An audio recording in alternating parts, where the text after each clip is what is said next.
Good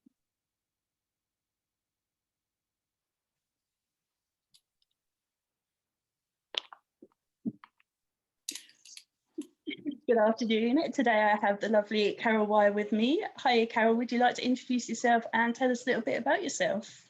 Hello. Actually, I got asked this a long time ago. I had to stand up in front of a group, a really, really big crowd. I had to introduce myself, and I stood up and I was so nervous. My legs were shaking. I stood up and I went, "Hello, everybody. My name is," and I actually couldn't remember my name at all. So it's quite good now, because if I do forget, I just go, "Oh yeah, Carol Wyer. I'm okay." Right. So my name is. I'm Carol Wyer. I started life. Well, I started life a long time ago, obviously, but I started my writing career writing comedies, and wrote a few of those that took off, got me my name, got me onto BBC Breakfast Television with a book called Grumpy Old Menopause, which was a non-fiction humorous book about obviously going through the menopause. It won a prize as well, the People's Book Prize. That got me really noticed, I suppose, on the map, as it were. But I always had a desire to write crime novels, because that was what I read, and that was my passion. And I didn't think I was good enough to write a crime novel. But I was taken on by Bookouture, who commissioned, first of all, Life Swap, which has got the mother of all twists, shall we say. It's a Marmite book. You will either love it or hate it, or you'll be completely confused by it, but it has got this amazing twist at the end. And that was when I thought, I really need to write something that isn't predictable, because rom-com tends to follow a certain format. So I went into, I wrote a thriller, which I submitted with 2 synopses for 2 more comedies to Bookouture, and they said, "Oh, we don't want any more comedies, we would like crime books." And so I started writing crime.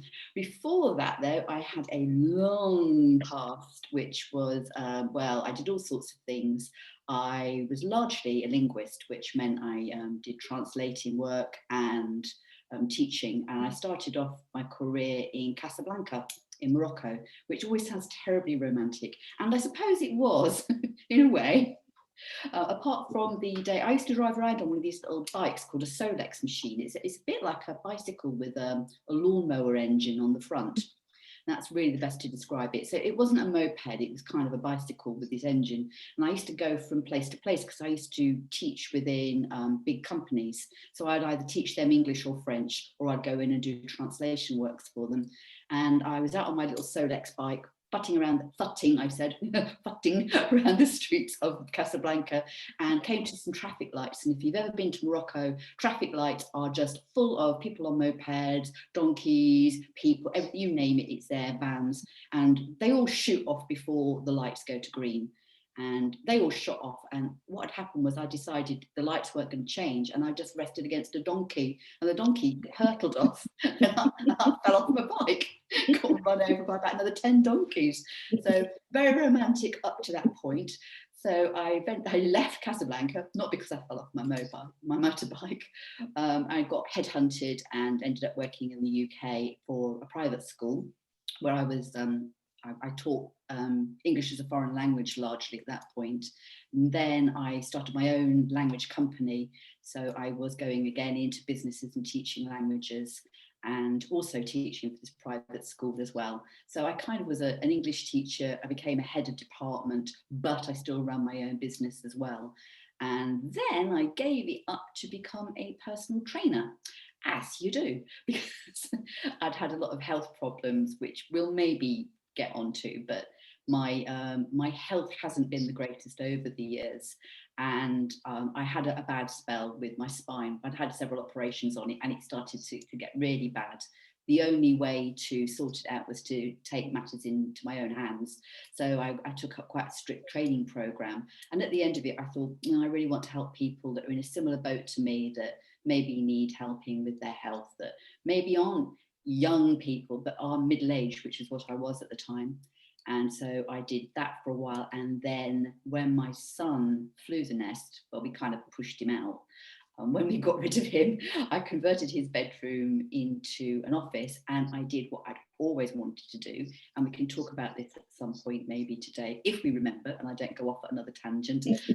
Write a novel, because it was on my bucket list. It's one of the top things on my bucket list before I turned 50, and that was how my whole writing career, if you like, began, although I had written before. And if you want to talk about that, we can. So anyway, just to sidestep slightly, I live in Staffordshire, in rural Staffordshire, with Mr. Grumpy, who is my beloved husband, but is incredibly grumpy. He actually loves being called Mr. Grumpy. You will never see him, you will never see a photograph of him. I am banned from showing any. He also doesn't appear on any videos, hence you will not see him here. And we live on a place called Windy Hill because it is essentially very windy. And I've been there for quite a few years. I've been there for about 10 years, and I've been in Staffordshire for over 30 now. So I suppose after all my meanderings, I have settled down to Staffordshire. And that, of course, is where nearly all my books are set. Poof, and breathe. It makes my job so much easier. Just wind me up, set me off. So, did you always want to be a writer? No, I wanted to be a vet, but I failed science, all of them. And I can't stand the sight of blood, so that really wasn't very good. No, I didn't always want to be a writer. I didn't know what I wanted to be. I went to university not knowing. I came out of university not knowing, and took up this opportunity to go and teach, and sort of fell into teaching, which I loved. I absolutely loved teaching. I mean, I was a bit of a, I didn't really have, I was a jack of all trades. I was quite good at languages, but I didn't really excel at anything. And it was, I have always, though, had a love of reading, and I have written, this is going to get us onto this bit, I'm sliding down my chair here. For those that are watching, I told Donna that I was going to fall off this chair before the end of the interview, and she's waiting for me to do this. And if things go the right way, I probably will. I'm desperately hanging on here. So I started writing for real. Well, I was in hospital with my health. I was in hospital when I was a teenager, and again when I was at university. I had a spinal operation that went wrong, and I was in there for a great number of weeks. And whilst I was there, I started penning letters to my friends and family, just because in those days we didn't have the internet, you know, so we all had to write letters. So I used to write them, and they were usually sort of funny stories about what was going on in the hospital, because the nurses would tell me these outrageous stories about how they'd pushed this, you know, person into the corridor overnight because he was snoring, or somebody had come in with a copper tubing attached to his appendage, things like that. And I would just make up these sort of stories, embellish them a little, and people loved the letters and said that I really, you know, would make a great writer, and would I write some more. So I always had that love of writing, and it did stem from a teacher in school as well, who complimented one of my comedy essays one day. And so I did sort of keep it up. When I went to Morocco, I wrote children's stories, but for my own amusement. And I wrote about fantastic characters like Humphrey the camel and the dustbin cats, sort of stupid things like that. I didn't do anything with them. They were for my own amusement. Writing was always a bit like reading. I did it for me. And then when I was in my 30s and living in France by then, not full-time, part-time, I decided to use my linguistic skills and write a series of children's books that would teach them French. So I wrote they were wonderful little books that built up into a whole series. So it was essentially an educational program for kids that were aged about 5. And they would learn the colours and names and things and various stuff. And they were illustrated by a person who became my best friend in France. And she did these phenomenal illustrations of cats and dormice and things. Anyway, we did take them to a publisher, and there was a lot of interest. And we were almost at the point of signing a contract with a rather big named publisher. And she died. She died on Boxing Day, just like that. We didn't expect it. She was only 50, and that kind of turned my world upside down, and I didn't go ahead with the books because the books had been hers and mine, and I didn't want another illustrator on it. So the ones that we'd mocked up, I turned into little self-published books, and I took them into schools myself and used them in a sort of language fun activity with kids and taught them French that way. And they came with a tape, because in those days we had tapes, not downloads, of songs that accompanied the series, but mercifully they're not sung by me, because one thing I can't do is sing. So my writing did start quite early, but I didn't do anything for the adult market until, as I said, I felt confident enough. I was approaching 50. I loved reading, but I didn't think there was anything sort of amusing for women my age. I thought rom-coms were always geared to people that were younger, and then you went from either rom-coms to something like Ben Elton, who I really enjoyed, but there wasn't anything in between. And I read a book called The Wag's Diary, which was written by Alison Kirvin. You might have read it. She has actually got a lot of books out now in different names. It was hilarious, and I thought, do you know, that sounds like my voice in my head. That's how I would write if I was going to write. And I think that was the impetus. That, and well, I actually wrote to her, and so when I wrote the first book, and she wrote me back a really encouraging email. So it was really, really nice. And the other person that motivated me was Janet Ivanovic, if you've read any of hers, the Stephanie Plum series. So I'm getting old, I can't remember the names, but yes. And that again was another series that just absolutely motivated me. And that's why I thought, well, you know, I'll have a go. And I just thought I was going to write one book. And that was that. I've kept going again, haven't I? Yeah, that's fine, you carry on. So what made you decide to take you off? Right, hanging on in here. Actually, if I do fall, it will be very, very hilarious, because the top of this desk isn't fixed, so that will also go. So the screen and everything will just go crazy. Yeah. Awesome. Not that I want it to happen, obviously, but you do. I bet anybody watching is waiting for this to happen. It's going to be the highlight of the interview. They should just be grateful I'm not on my balance ball, because I would have gone by now, as I said to you earlier, accompanied by a very loud noise. Oh dear. So what made you take the plunge into writing crime? Well, largely because I needed to, I felt I'd sort of learned my craft, if you know what I mean. I was a much better writer by the time I got to book 7 with my comedies. I was a much better writer. I was pleased with what I was writing, because it evolves all the time. I mean, I'm not saying I'm there yet, because I don't think you ever are. I think you constantly evolve. And the problem with the comedies was I couldn't get any twists in, and I like to sort of bamboozle people. I was going to say my favourite word, which I think turns up in every single one of my books, which is discombobulate. I have to stop using it now, because there's somebody on Twitter sussed me that it's in every single one of my books. I'm going to find something else. But I do like to discombobulate to my readers. So I like to lead them, make it think it's going one direction, and kaboom, it'll go in the other. And if you've read some of my books, you know, sometimes I'll take you to a place that you never thought you'd go to. And comedy wasn't doing that for me. And I'd had an idea for about a year of this psychological thriller, and I knew how I wanted to write it. And this is Little Girl Lost, which was my first book, which did extraordinarily well. It's very dark. The beginning is horrible. I hated writing that prologue, but it's necessary for the book. And I liked it because it is like a big puzzle, and that's the same with all the crime novels for me, is that they're like puzzles, and you have to put every bit together. And sometimes you think you've got the right piece, and you haven't, because I've actually got the right piece. You've got a bit that looks like the right piece.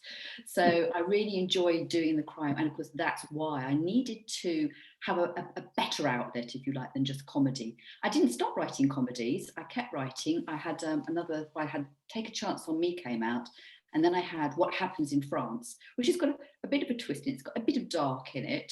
And Suddenly Single, that was another one. But my editor at Bookouture, she said, on one of those, she said, well, it's too dark. We have to take that out. We can't have that in there. It's not comedy. So I had to find another outlet for the dark side in me. So I've got this ha-ha-ha side and this hee-hee-hee side.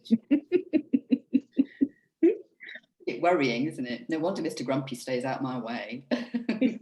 Does he sleep with one eye open is the question. I don't know. I don't often sleep. I don't know. I don't often go and see. Does he sleep? I wouldn't know. No, he doesn't. Judging by the noise, no. Bless him. He's happy in his little world. If you were to be transported as a character into any of your books, either the comedies or the crime, what would you choose? Which book? Oh, I love this when you give me a curveball. I have to go, Well, out of them all, the character that I suppose I related to the most is Mercedes in Take a Chance on Me, because she is, she's got a great sense of humour and is very positive. She's had an accident and she's ended up in a wheelchair. And but she actually is fine about it because she knows her limitations and it hasn't stopped her zest for life. So I think the answer to the question is there is actually a bit of me in all of those characters. So it's not really a question of who would I be, is I actually am in a lot of those main characters, which is very worrying. But I actually put quite a bit of myself into that character Mercedes, especially with her sort of jokey attitude towards things, because after I had my second operation, I was paralysed, and Mercedes is, and I was only temporarily paralysed. At the time, I didn't know how long that was going to last. And I thought that was the end. And if it hadn't been for humour and sort of laughing about things, I really don't know where I would have gone in my head. I think I would have been in a very, very, very dark place myself. So I associate with her. Characters I would like to be, well, I'd actually like to be, some of them have got really, I don't know, the backstories are horrible, aren't they? I'm not sure I want to be some of them. I was going to say Robin, and I thought, oh no, I don't want to be Robin. Oh, I'll be Natalie. Oh no, look what happens to Natalie. Oh no. Who do I want to be? Oh, I could be one of the psychotic killers. Oh no. So, well, the character I really was, I suppose, was Amanda Wilson in my very first book, which was Miniskirts and Laughter Lines, the blogging, facing 50-year-old woman with the grumpy old husband and the mother who lived in Cyprus and partied all night. I actually was that character. Alas, my mother is no longer with us, but by gum, she did have some fun in Cyprus at 82-year-old parties, which was playing Twister and goodness knows what else. So I haven't really answered that properly, have I? Yeah, it doesn't matter. It's fine. Yeah, I'll take it. It's fine. Isn't it? I'm in there anyway. Just watch out. Don't ever come and meet me in real life. Actually, I'll ask you a funny question that I usually ask the guys. But if you were to have stalkers, what would be your limit on how far they could go? I actually have had stalkers. I was okay until one of them actually suggested meeting me at a place that wasn't very far from where I lived, and I thought, oh crikey, they know where I live. As it happened, it was just a guess, I think, on their part. But how far would I go? Nah, I wouldn't go very far at all. It depends. If they want to buy all my books, then I'll give you. That's fine. We'll go a certain way. But no meetings. Not unless I can be Mr. Grumpy, because that was a good deterrent. Yeah, very true. Because it's quite funny for the guys I speak to. There's one that gets freaked out if I say that I'm going to go on a road trip. And then there's one that said he's fine as long as I don't stand over his bed while he sleeps. So, it's interesting the different levels I find. Oh, well, I don't think I'd even know. So you're way below even that. I am hiding behind the sofa once they mention the name of the road I live on. Oh no, I said, unless I've got, a dagger or something at hand, no. But I'm not actually, no. I mean, to be fair, that's the right answer. But I'm very sensible. There's loads of weirdos and nutters out there. The fact that we're both one of them is beside the point. Neither here nor there. As you know, I've written about stalkers in my books. In some of my books, I've actually put them in there, and partly because I've known what it's like to have one, and it's quite unnerving. So, it starts off okay. You don't realise. You think, oh, it's okay. They're just being friendly, and then there's something followed by something else. You think, hang on, what's this? Nah. Okay. What's the most interesting thing you found doing research for your books? Oh, I've done so many things. Okay, I have. especially with the comedies, because I always believe in doing what you write about, or certainly researching a lot. Now, obviously, with my crimes, I'm not going to go out and find out how to murder people, obviously, honestly. But Absolutely, I totally believe you. yeah, I just want that out there, so all of you know I have said that. But with my comedies, I did a lot of research. I've dived with sharks, I've done zip wires, I've eaten bush tucker trials, I've done sumo wrestling in a big plastic suit. I've what else have I done? I can't think of all the things I've done. Zorbing, mind you, I did that after I'd eaten those insects, so that wasn't very good. I didn't feel too good at that point. Belly dancing. But the one thing I did that really ended up being interesting was when I wrote Grumpy Old Menopause. It's light-hearted but factual. So whilst there's advice, sensible advice for women who are facing the menopause, there's also some light-hearted things, but some of those light-hearted things genuinely work. And for me, knowing what was going on helped me enormously. But one of the things I found out for myself and for others was that you lose your confidence. You have a loss of confidence, and there are certain things you could do to build that confidence back up again. And one of those was belly dancing, which actually is fantastic. I can't recommend it enough. Another was pole dancing. And the last thing was stand-up comedy. Now I thought I have to try one of those. Well, I'd tried belly dancing. I couldn't do pole dancing because I had frozen shoulder at the time. So what I'd have ended up with would have been a big flat nose trying to go upside down. So I had to go at stand-up comedy, and I got in contact with a guy who was a comedian who coached me. I wrote an entire, it was so difficult, but very interesting. I wrote more than I'd write for an actual novel, but you have to whittle it down until you've got an actual script of various, each joke isn't just a quick joke, it has to have a punchline that might go in one direction or another, a bit like a twist in a book. And I wrote out an entire routine, and I was invited to do it at Lichfield Library. So I did. It was called my Smile While You Still Have Teeth routine. I wasn't brilliant the first time, but I worked on it and worked on it and worked on it.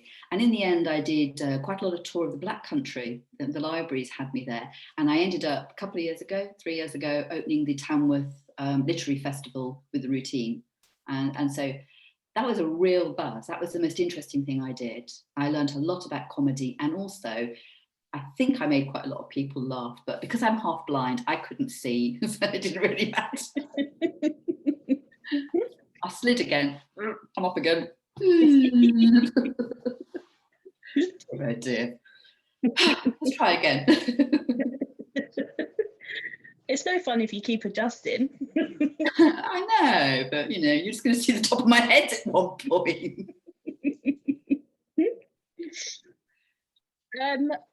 Do you have lots of author friends? I don't have any friends because I'm a little hermit that lives.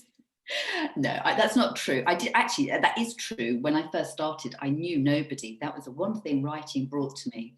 I was actually, I suppose you'd say, a lonely middle-aged woman. I knew very few people. My work career, where I would have met people, had come to an end because I was in the house all the time. So I didn't know anybody. I didn't know anybody that lived in my village. I didn't know anyone. I don't have any relatives, and I've never really had close friends because I've moved around a lot. So it was only after actually the very first person who became my friend was Kim Nash, who does the PR at Bookouture. Her sister pointed out, I was in the local papers, her sister pointed out my book Miniskirts to her, and she asked if she could have a copy, and she reviewed it. And then she came to one of my gigs, one of my presentations at the Samuel Johnson Book the Museum, and then she became a friend, and she's been there all the time for me. She's fantastic. So Kim, if you ever do get to watch this, thank you. But she became a real friend, and she was kind of my first real friend.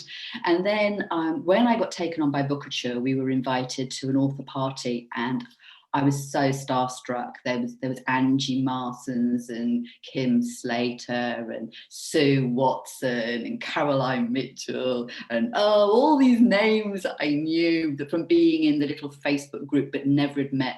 And I felt such a, I don't know, I felt like I shouldn't be there at that point because I'd only written this one little book and it was like, hello.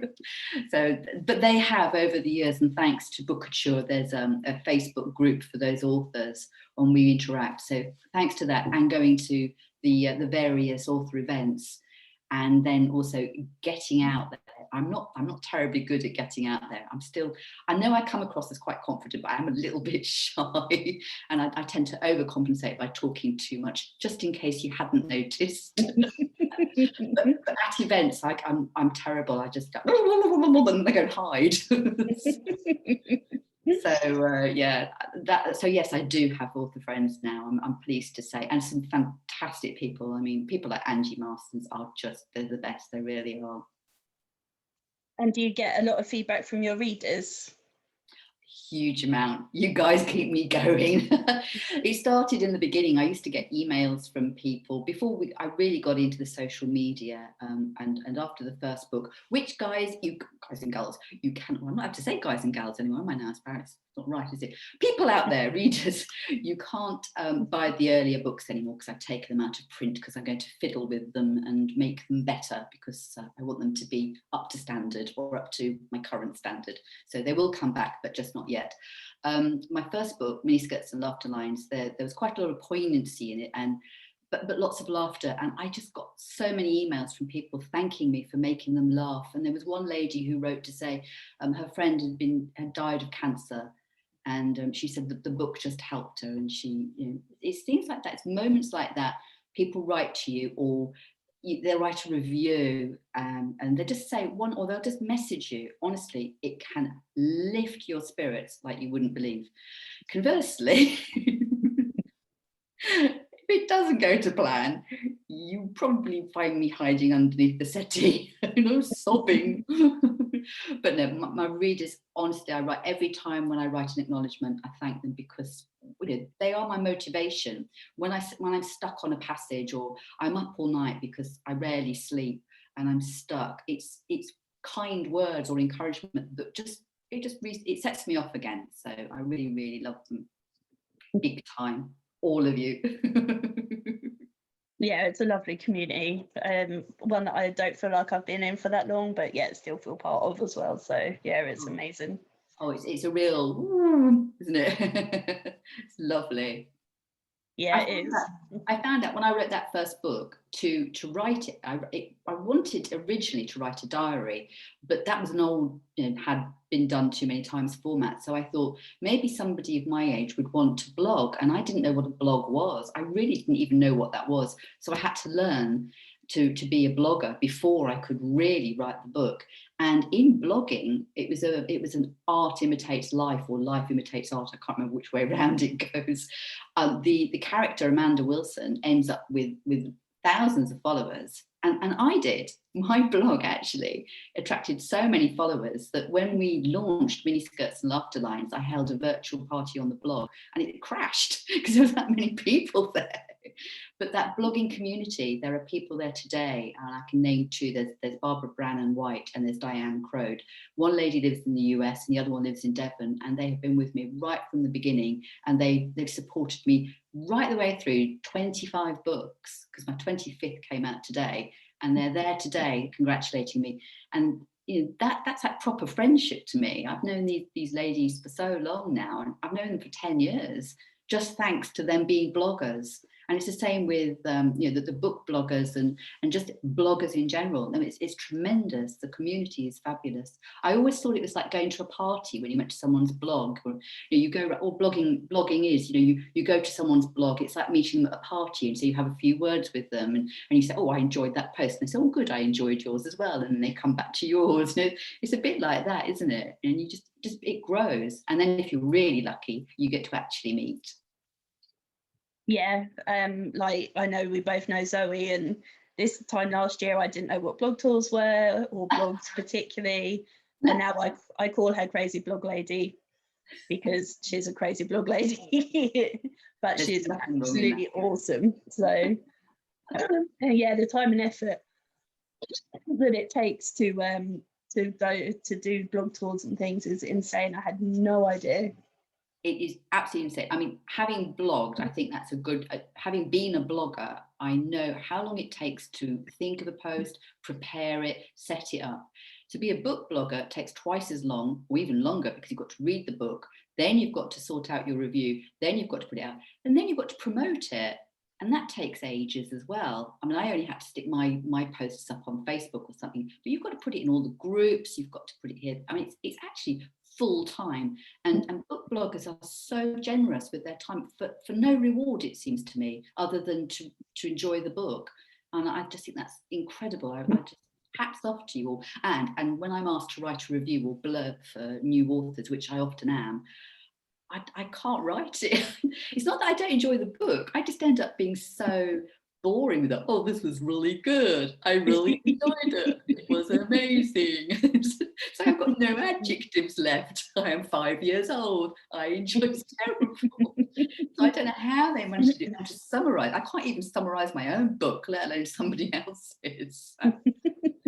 And blog tours, people that run the blog tours, well, you know, you just times the work by another. I don't know how many percent. And I know Zoe's been running my Instagram tour for me, and Emma from Damp Pebbles Tours running my 10-day tour. I've never had such a big tour, and the number of bloggers on both, it's phenomenal. But the amount of work behind the scenes to just produce those days, and then on the days be there all the time. And I've been up since midnight, and I've been, you know, online the whole time. I forgot to eat lunch. I forgot to get dressed, as you know. It's like, oh, not dressed. I can only imagine what it's like for book tour hosts. And they have other jobs as well. I know. I've no idea how they do it. No idea at all. It blows my mind. I'd rather write than be a blog tour host. I thought, just no way. Yeah, sometimes I'm like, I look at all the blog tours that Zoe signed me up for, and I'm like, oh my God. And then I'm thinking, well, actually, she's got to organise them all and do everything. It's fine. I can do a little post. It's fine. Yeah. What's been your favourite moment so far? Is there one moment so far being an author that stands out above the rest?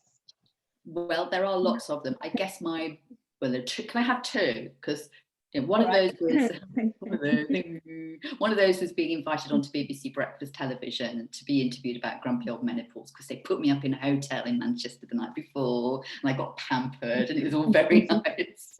So I enjoyed that. And the other one was winning the People's Book Prize Award, because that took place in Stationers Hall and was filmed. We were on Sky Television with that. And I got to stand up there. Stationers Hall is a fantastic old place in London, beautiful place. We had a proper sit-down dinner beforehand, the old black tie job, and then we all got called onto the stage, and I was awarded this beautiful crystal trophy, which I think I've shown off loads of times now, which isn't in this room.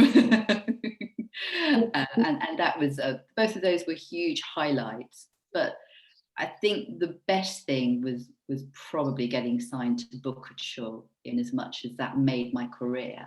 That really was the thing that launched me. So it wasn't a sort of show-offy, look at me moment. It was a real gratitude moment, that one. I was so grateful for that. And what's your biggest dream? Is there anything left that you want to achieve as an author? You know, when I started out, I had a list of these what I thought were ridiculous goals, and Mr. Grumpy, he laughed at them, because there were things like, be on television, be on a radio show. And I've been on, I can't remember how many radio shows now. It was be in a magazine. I've been in 6 magazines. It was to be in the writing magazine, which was the magazine I used to read when I was learning to write, and to be interviewed in that, and I was. There was to win an award, that was on it, to get signed by a proper publisher, which I was. And then there's this there are 2 ultimate goals. One is to sell 1 million books, and that's been a goal of mine for a long time. And it wasn't because you're not going to earn £1 million, guys, selling 1 million books, trust me. But it's so that I would know I'd reached 1 million people, and I am within that. I'm waiting in the next few days. It's days we're down to. I will tick it over, and that's like, just keep selling. So please, everybody, go and buy a copy of all of my books now. But my biggest dream, there's one dream left, and in fact, I wish I'd still got my pad. I have got it. It's in the other room, of all these goals, because I've crossed them off as they've happened. And one that's left is to have one of my books serialized as a TV drama, and that would be it for me then. And I don't know what the chances of that are. Or one of the things was to have my books translated, and they have been translated into several languages. So all the goals, which I really, really believe weren't possible, but I was still going to, hang out for them, have happened. And I would say to anybody that's just starting their writing career, believe in yourself. And the thing to do is to keep writing. Don't just rely on one book. Keep writing, keep improving your craft, keep changing, keep moving with it, and you will get there. You have to just keep working at it, and it becomes a career, it becomes a lifestyle. You can't just dip in and dip out. Do you have any fears or phobias, and would you write about them, or have you written about them? I've got a terrible phobia about eyes. I honestly, I don't normally tell people, because the last time I told somebody, they turned up with a cow's eye in a jar, which, woo! So, yeah, I have, and yes, I have written about it. And if you've read An Eye for an Eye, you know what I've done in it. And every time I wrote it like this. Oh. I think so. Oh, and even now I've written it, I still can't think about it. So yeah, that is the one thing I can't bear. So I won't let an optician near me. I mean, I've got my glasses, but if there's anything wrong with my eyes, I go completely panicky. And if ever I had something like cataracts, I think I'd have to go blind, because there's no way anyone's going to get near me with a laser. They are not. It's not happening. So yeah, don't like them. I like pretty colours, but I don't like eyes. Oh yeah, no, I'm kind of with you on that, I think. If you were able to spend a day with any author, dead or alive, who would you spend the day with? I was going to say something really boring like Agatha Christie, because I was brought up on Agatha Christie's novels, crime novels, and I think for me they're still, the proper crime novels. So I think it's going to be pretty boring and something like that. Although I do like Ben Elton's comedies, and I think he'd be quite amusing to sit down and chat to. So either or, one dead and one alive. Nice. Yeah, Agatha Christie would be very busy if she was still around. She's a very popular choice. I thought so. I'm afraid I haven't got the imagination to think of somebody else. No, that's fine. So I was going to come up with, I don't know, Marcel Proust. That would be interesting. Actually, I wouldn't mind. No, I wouldn't. I was going to say Voltaire then. That would have really been awful. But he wrote this great book called Candide, which was it was just so funny. I had to study French. I didn't have to. I studied French and English at university, and one of the texts was Candide, which it's so clever and so funny. I wouldn't mind finding out more about him. But I don't know. I'd have to talk French all the time, wouldn't I? Which you could, to be fair. So I could, yes. Yeah, I could probably get away with it. Ah oui, bah, mon Voltaire, c'est quoi que vous avez fait là dans le texte, hein? You know. Absolutely. Whatever you said, that's fine. So what do you like to do when you're not writing? I used to do lots of things. I don't do anything but write. That is honestly true. I have given up everything in the last 2 years. The last 2 years, 3 years have been hectic, manic. I think in 2017 I wrote seven books that year, and that I just didn't even breathe, I don't think. That's 2018. Anyway, Mr. Grumpy has now got me on a slowdown because he says I'm overworking, and we are going to have a few more day trips out and go to some more places. And recently I've been going to Lancashire and going to the coasts and doing research for a new psychological thriller that I am currently writing, which I should be doing today, but of course I've been promoting the new book and not done any writing. So guess what I'll be doing tonight? You're allowed one day off to, you know, if it's a book launch, then everything, all rules go out. It's fine. I'll tell that to my publisher. Maybe. Yeah. If you were able to go to any time, either forward or backwards, what time would you like to go to? I would like to go to the French Revolution. I've always been fascinated by France. I've spent a lot of time in France. I lived in Paris and worked in Paris for a while. I'm not really into history, but because I didn't do a lot of history at school, I was an army child, so I got moved from school to school quite a lot. So I didn't really, have the same sort of program as everybody else. Anyway, I ended up going to a comprehensive where they didn't teach history, and then I went to a grammar school where they did. So I only had, when you were allowed to drop a subject, history was one of those I dropped. But the one thing I do remember was studying the French Revolution, and I read Alexandre Dumas, and I read quite a lot of French text related to that time. So I'd like to go back to that period and be there. But I don't want to be a toff, because I don't want to have my head chopped off. I don't want to be guillotined to death. And I don't want to sit in the front row watching it either. But I'd just like to be in that era of, I don't know, the grandeur of it, or I just like to know what it was really, really like. Because I don't really know, I'd just like to know. Fair enough. What's the most embarrassing thing that's ever happened to you?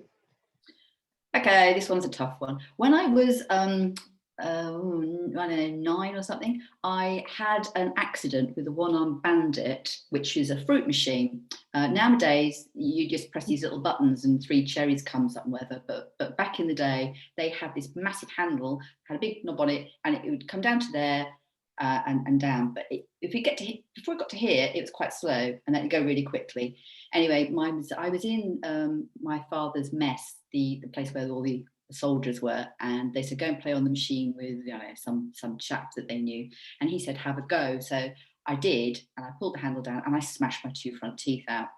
Now they were never replaced. I ended up with false teeth, which honestly, when you are a kid and having 2 front false teeth, it's not the best. So the only way to survive that is to laugh when things go wrong. And there were 2 very embarrassing situations regarding those teeth. One was when I was in a German lesson with my German teacher, who was called Haircuts. True. And I sneezed and my teeth went across the front of me and landed in front of Haircut's feet. Now, Haircuts wouldn't let us speak English in his lesson. We had to speak the language. So I had to put up my hand and say, and here you're going to see Haircuts, having bitte mein Zahlen kommen. And I'd get my teeth, put them back in and go and sit down again. So I did that. And the other one that was even more embarrassing was approximately a couple of years later, I actually bagged myself a boyfriend, because I hadn't had much luck up until then. And we were sitting in the canteen, and he's chatting away, and I'd not been with him very long.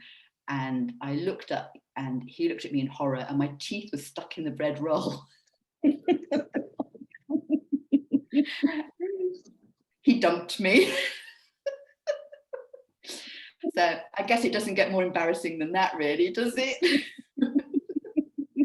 Anyway, they're firmly bridged in now, so they won't fall out when I fall off the chair. Good to know. Of course, if it had happened in modern times, they would have saved them and I wouldn't have had to have gone through all that trauma. But, this is back in the blooming Iron Ages when I was a child. You've experienced loads and travelled loads. Is there anything still on your bucket list that you'd like to do, or any place you'd like to visit?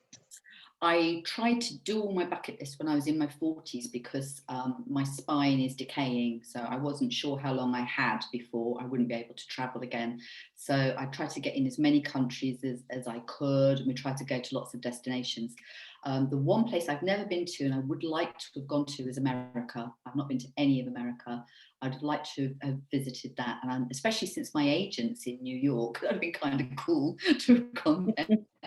But of course, you know, the pandemic's changed all that, and I'm not certain what with that, and then the way things are going with me, that maybe I'll make that now. So yeah, these things happen. Anyway, we've got Google. What are we worried about?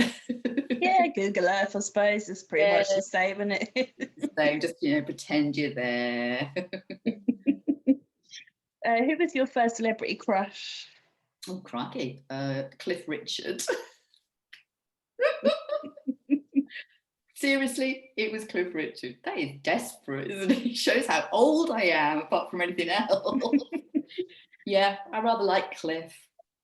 Sorry. Well, he was very handsome back in the day, so there's nothing wrong with that. Yeah.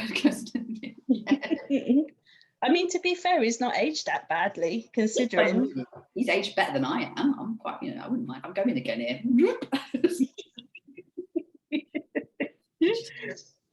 I think it's talking about Cliff Richard. I'm getting all hot now. Nah, I'm all right. Well, sometimes I ask that question, and the women especially just blush, which is great. I love it because I'm evil. It makes me laugh. So, what can I say? That's good. I think, you know, evil's good. I'm up for evil. Evil laughs and evil mischievous things. If I was to ask Mr. Grumpy what your worst habit was, what would he say? Probably overworking. Oh, Mr. Grumpy probably wouldn't dare because I'd throttle him. But I once got told I was far too cheerful, and it was really annoying. There's a co-worker. She said, "Always." What was it? I don't know. I forget the exact terminology. But it was something about how I was always far too cheerful, and she didn't like it. So anyway. I do tend to be rather Tigger-like in nature, which is, it can be a bit irritating. I think that probably annoys Mr. Grumpy, actually. Yeah, it probably does. He's very Eeyore, and I'm very Tigger. So, yeah. Miserable lot. Oh, he's a cute Eeyore. You know, give him a balloon. He's all right. Well, you're both stuck with each other now, so I'm sure you make it work. Well, we've managed for a few years. I think we can carry on for a bit longer. Mind you, you wouldn't know if he was there or not, would you? Yeah, it's secretly in the garden, isn't he? That's what it is, under the... You know those big sunflowers that I said he grew? Yeah, you really did do research.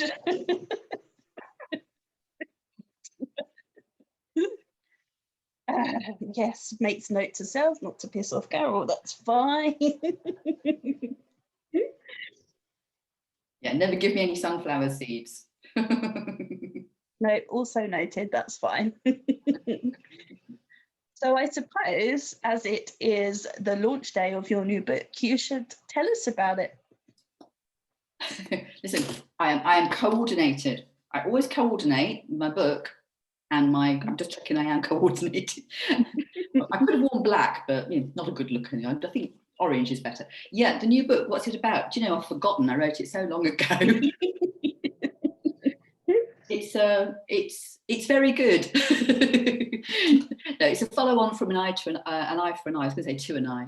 Yeah, an eye for an eye. There we are. The follow up to that, it deals essentially with D.I. Kate Young, who I don't want to give any spoilers away, but let's just say she's unstable, shall we? We'll just settle for the fact that she's unstable. Her mind is jumbled, and it's deliberately so. I mean, she's got this whole thing going on with her husband who is dead, and she's seeking vengeance against her superior, Superintendent John Dixon, who she believes is corrupt, and there's all that going on. But in this book, she's dealing with a rapist and murderer who starts by killing women in a little village called Abbots Bromley, which happens to be down the road from where I live.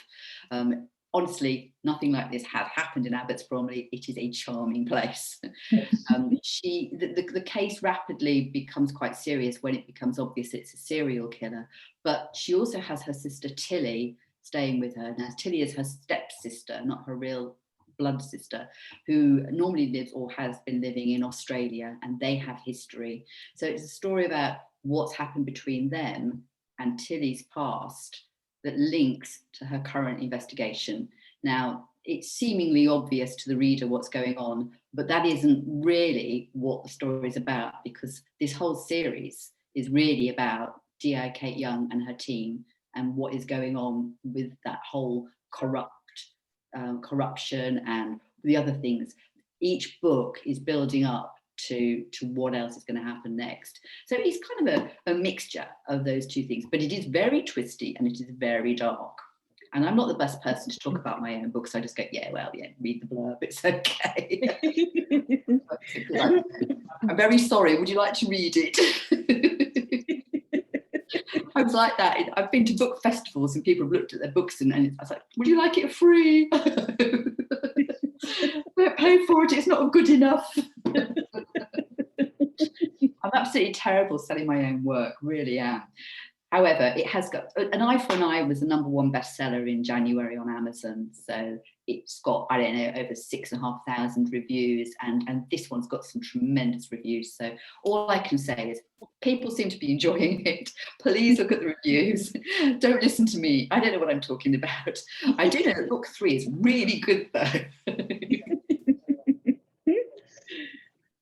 Well, you may be relieved to know that I don't have any more questions for you, unless you think there's anything I haven't asked you about that you want to tell us. Well, I think you probably, milked all of the worst parts out of me. If anybody is watching this and hasn't dozed off by now, there are a couple of book tours running whilst the book's being promoted, and if you follow the 10-day tour, there are reviews, but there are also a lot of giveaways, and I've got all sorts of little goodies, nice pen and key rings and notebooks and audio books and all sorts of things going on. So if you follow the tour, if you follow me on Twitter, it tells you where the tour's going, and to follow the people on that. You will be able to enter all the giveaways. Please do. It'd be just lovely if you did. And I've got an Instagram running with Zoe, who we've talked about, and that is a 3-day tour, but the bloggers there, some of them have got little puzzle pieces, and the puzzle pieces all link together to form a message about the 3rd book. And so we're going to gradually put that all together for you so you can find out what's going on in book 3. So follow both the tours and do have a look at the books. And if you have read all my crimes, but you've not tried my comedies, have a look. You might like them. You might not, but you might. And just before we go, would you like to remind everyone where they can find you and where they can buy your books from? I was going to say, I'm not really sure, where am I? Well, not specifically, I suppose, especially with your slight fear of stalkers. I'm actually in secret destination at the moment. I'm not at home. I'm hidden away in a little retreat, so nobody knows where I am. You can find me obviously on my Amazon page on Amazon. You will find me at www.carolwyer, spelled CAROLWYER.co.uk, but also at the .com address, or just Google my name, something crops up. So you'll find me there. Well, that's brilliant. Thank you very much. Thank you for having me. I hope I haven't bored you all to sleep. My cheeks hurt from laughing so much, so you're fine. Mine hurt from staying on this chair.